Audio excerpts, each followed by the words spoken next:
Segera terungkap penyebab santri Gontor asal Palembang meninggal. Polisi lakukan otopsi. Proses otopsi terhadap jenazah AM, 17 tahun santri Gontor, tengah berlangsung di TPU Selayur Kelurahan Cendana, Kecamatan Kalidoni, Palembang, Kamis 8 September 2022. Area makam santri Gontor AM pun saat ini telah dipasang garis polisi dan sekitar makam ditutupi kain penutup, sehingga proses otopsi tidak bisa dilihat langsung.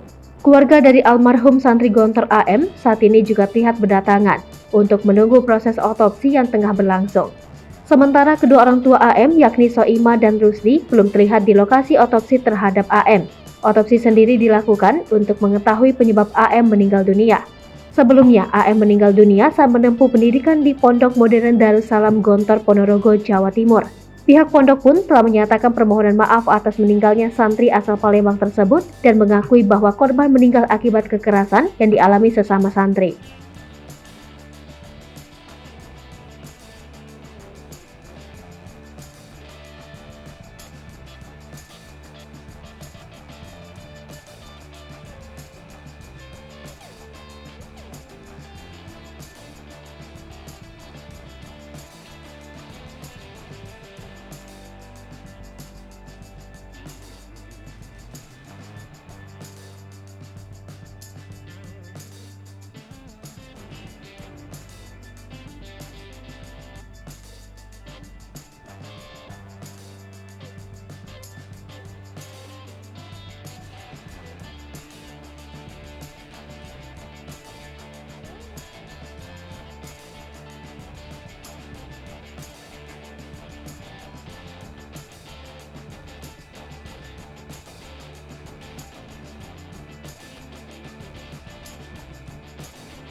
Hai pemirsa Sri Popo TV, jangan lupa komen, like, dan subscribe, serta tonton terus berita-berita terupdate lainnya ya.